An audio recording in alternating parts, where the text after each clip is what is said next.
this thing. So, what's up, everybody? Welcome to our community call. We missed you all last week, but we're back this week. So, got a few things to cover, primarily on the governance side, but we'll also talk a little bit about the Hidden Hand V2 launch, which is just around the corner, and we can talk about some other stuff that is in the pipeline. So, really quickly, let me send over the governance proposals that we're about to talk through really quickly. So we have a governance proposal from Aura, and then we have a governance proposal covering incentives around PXETH adoption. So I'll start with the Aura one. If you all remember, I don't know, it was probably several months back now, the Aura DAO kind of made this proposal to make Aura a tier 1 asset. And basically what that meant in the context of this proposal is that any Aura fees we earned from their bribes that they've committed to Hidden Hand, we basically held and locked instead of selling and distributing to RO Butterfly, if I'm remembering that correctly. Since then, we've accumulated a bit of an Aura position. I think it's around $100 and something thousand to keep our incentives aligned with the incentives of the Aura ecosystem. And essentially, they're back with another similar proposal to extend that sort of relationship and partnership going into the expiration of the previous proposal and going into the Hidden Hand V2 launch. So you can kind of go through it.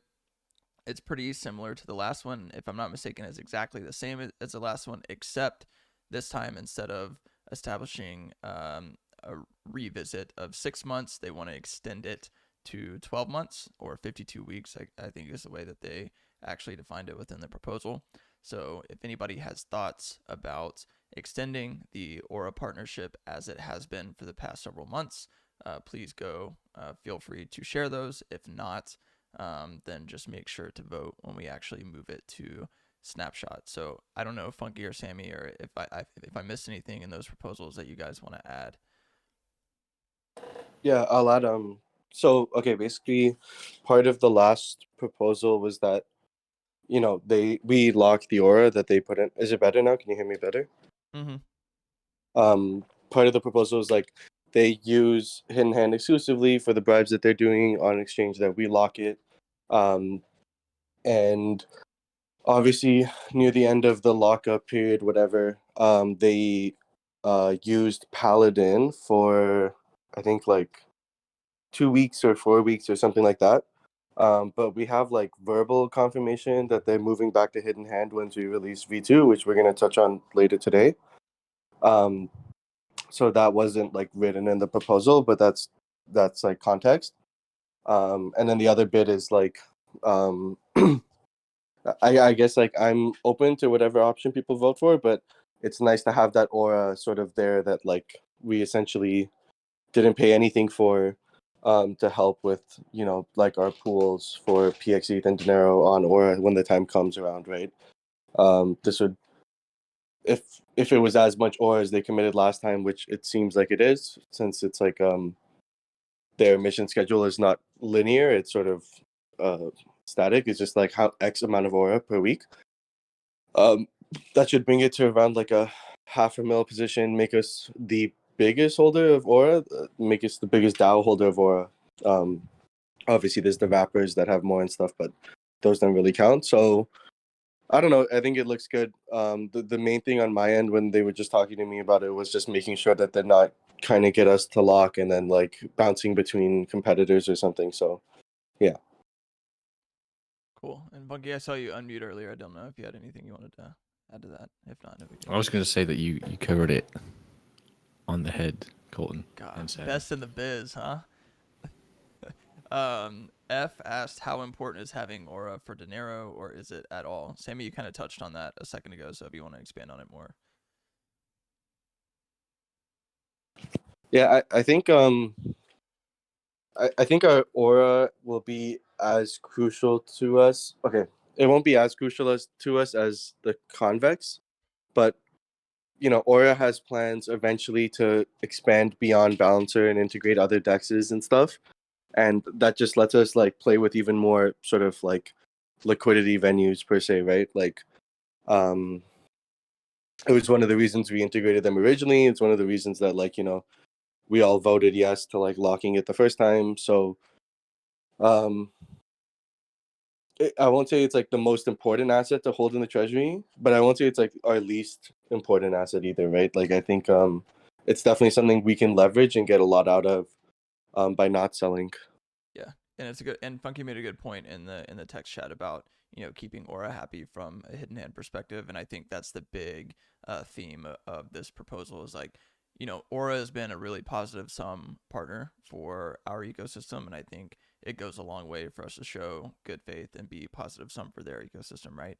And building up that position helps us from a partnerships perspective down the line, or for bootstrapping liquidity for Dinero down the line, or PXETH or whatever. And it's worth noting that like the position size is not making up a disproportional amount of the treasury or anything, right? We're not taking on huge amounts of Aura exposure here. It's a pretty fair amount given the scope of the partnership. So it's worth maintaining. And then Joker Frog asks, so how do we know they won't bounce to a different platform in the future? I think Funky, you made a point just a second ago about maybe adding it to the proposal that they won't. I don't know if you want to expand on that or not.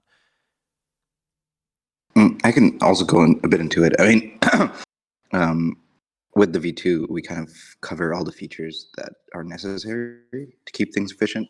One of the main reasons why they did move for the past 2 weeks was that they couldn't price the balancer market, and it was basically throwing money at the wall and hoping the voters kind of follow.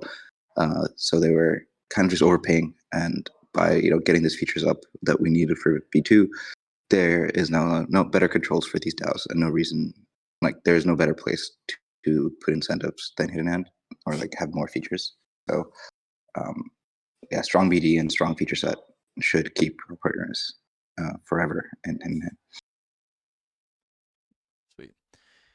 Cool. So if there's no further questions about the Aura thing, or if you guys have feedback at all, ultimately, like, you should definitely add it to the forum post. I shared the links above, and if you are listening to the recording, just go to the governance forum and make sure to leave your thoughts.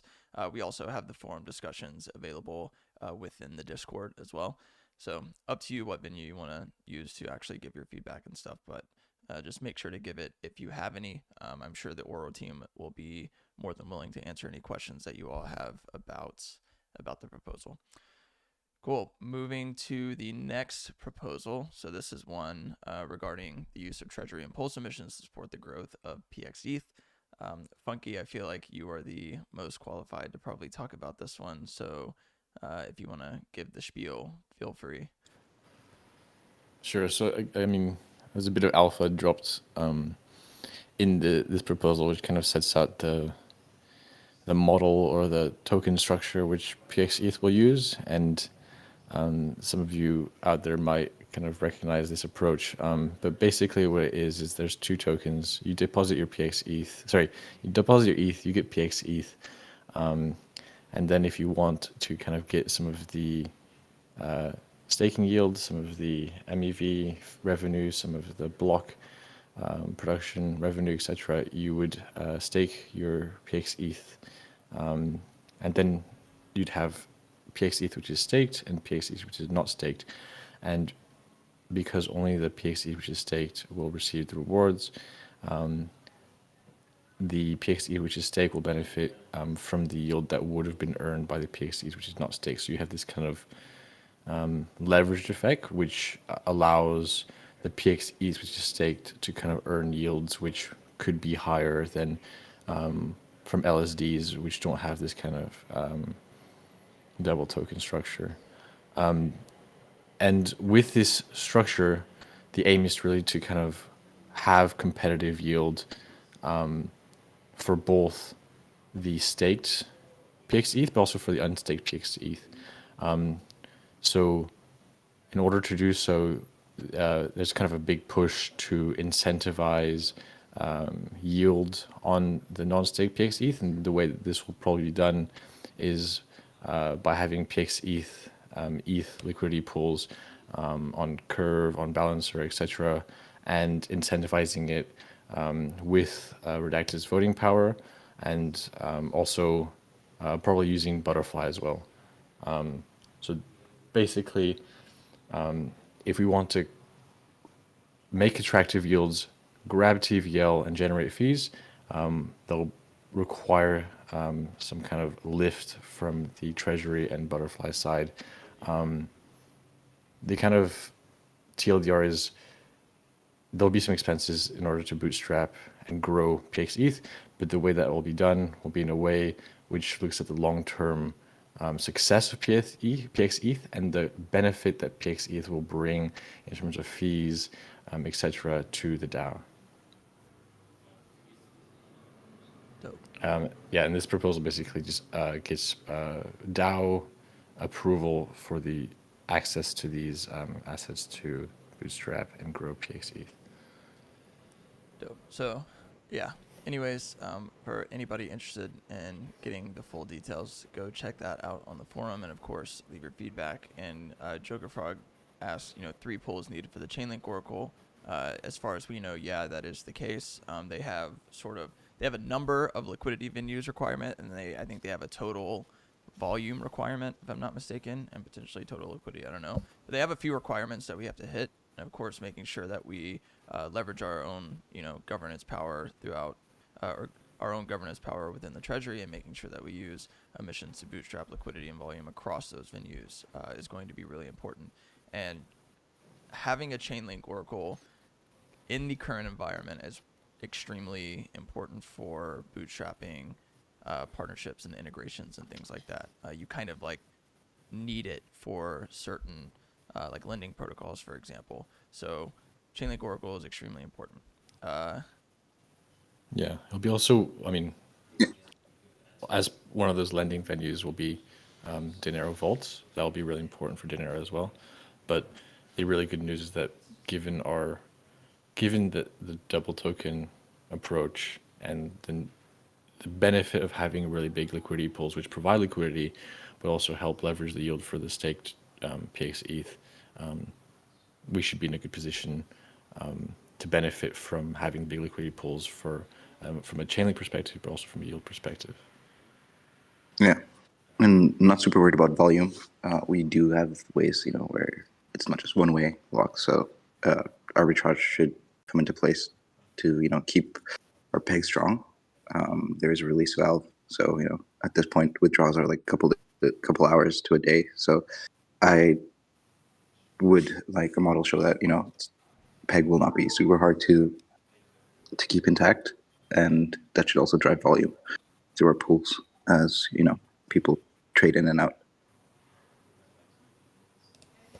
Cool. And yeah, regarding so like Punky mentioned, there is some alpha about the design in this proposal, but the full design will be released in the near future. We're kind of in the latter stages of finalizing a paper. I would also add that if anybody is asking when, Colton is the one who decides when this is launched, so direct all queries or complaints to him. Yeah, direct all complaints to me. Yeah, we're working on it. We're in the final stages of the paper. I think. Yeah, I'm not gonna give a date, but sooner rather than later. And then Joker, you asked a question about Chainlink being the primary oracle and then a secondary oracle being evaluated. I'm assuming you're talking about the entire Dinero system in this case. Never, you mentioned Redstone. I don't know if you want to kind of touch on why that's a front runner right now. I don't know. They're hungry. They're younger. They're smaller. Second horse. I can touch on Redstone too. Sure. One thing we've thought about is so if you guys piece together the new proposal, right, you'd be borrowing Dinero against your staked PXETH, right, the second token, because obviously you borrowed Dinero against PXETH. And one thing we want to work on is making sure that both sides of PXETH are getting really well utilized, right? So perhaps in the future this wouldn't be part of the launch. The launch would be exclusively PXETH, but we talked with Redstone, and one really cool thing that they said they can work on is if the PXETH pools are deep enough, PXETH, Steth, PXETH, FraxETH, PXETH, RETH, whatever, are deep enough, they can create oracles for the LPs. And then that opens up a ton of really cool doors too, right? maybe you can then borrow Dinero not only against stakes PXE, but also against the LP tokens, and then that obviously creates like a really good positive feedback loop where it also creates a lot of really good levers for us to leverage when we think about like how we want to position our yield compared to competitors just through like dead caps for different LPs or the stake PXE, et cetera, et cetera. So the Dinero won't be exclusively, Chainlink if obviously the major one that most people will use will be Chainlink. But if we choose to launch some like, more experimental sort of like lower cap vaults, then we can tap into like other Oracle partners who like are pretty eager to work with us for like, other solutions that are like not on the market right now. Yeah, and it's worth adding on that like working with an up and coming protocol like Redstone or something like that is going to give us a lot more flexibility than what Chainlink can offer. At the end of the day, that one of the biggest, actually not one of the, they are the Oracle provider in the entire space, and so like the amount of white glove experience that they're going to give us is going to be very little, if any at all. And so working with some of the more up and coming options is going to give us more flexibility there, and they're more willing to kind of help us with these things like LP oracles or whatever, stuff like Sammy just mentioned. So yeah, any other questions about the PXETH proposal or anything about the PXETH design that was kind of just mentioned before we move on? When full design release soon, as always. I'm not giving a date. Cool. So if there's no further questions, we could probably move on to hidden NV2 stuff. There's not a ton to cover here. I just wanted to keep everybody in the loop on where we're at and what's going on. I think we are pretty much done with everything we need to be done with. I don't know, Never, you can correct me on the technical side, but I think we're good to go there. I think Hidden Hand V2, right? Yeah, hidden NV2. Yeah. Yeah. Basically, especially on the backend side of things, code has been frozen for a while now. We finished the audits like a week or 2 weeks ago. Yeah, Wheels and Greens have been working really hard on the user interface and making it like, not buggy at all in production. So yeah, basically we can hit the go button anytime soon, whenever we want. So getting comms, partnerships, everything kind of ready. And then once that's ready, we will launch it. Cool. But yeah, it's good. Ark asked about audit feedback. That sounds super boring to me, but yeah, I mean, I think It'll we be got public. audit feedback. Yeah, we'll make it public. Anyways, yeah. So on the technical side, we're pretty much ready to go. I think we're like Never mentioned, we're working on finalizing the UI. I think it's worth mentioning that Hidden V2 comes with a lot of new features, and we are also, alongside implementing the new features into the current UI, we are giving the entire UI a pretty good polish. So it's not going to change dramatically from the user experience that you're used to, but I think we are adding a lot of things that are going to be pretty nice improvements, especially around the quality of life portion of things. So I think the new website's coming along really nicely. It is getting close to being pretty much finished. On the comm side, we are in a good spot. So it's more of just a matter of like adding the final touches on everything, and we are still targeting the end of the month. Like I would imagine the next 2.5 weeks would be like the longest it would take, given that like nothing goes wrong. So we're on the final stretch here. We 100% want to get it out sooner rather than later. We have a lot of partners waiting on it, and even some new partners waiting on it. So yeah, that's the Hidden NV2 update. I don't know if anybody has any questions that's listening that they want to ask. If so, we can kind of wait for a second and see what people want to know.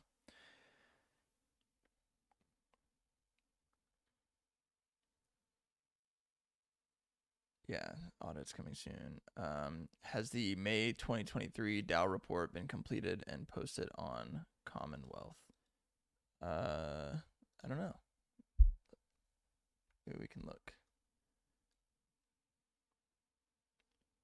I don't think it has. We should probably get that up. Yeah, we can get it up.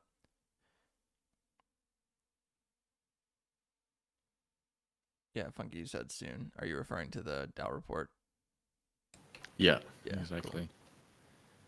Cool. Yeah, we can get that up soon. I didn't realize we were running late on it, so we'll get it Yeah, up.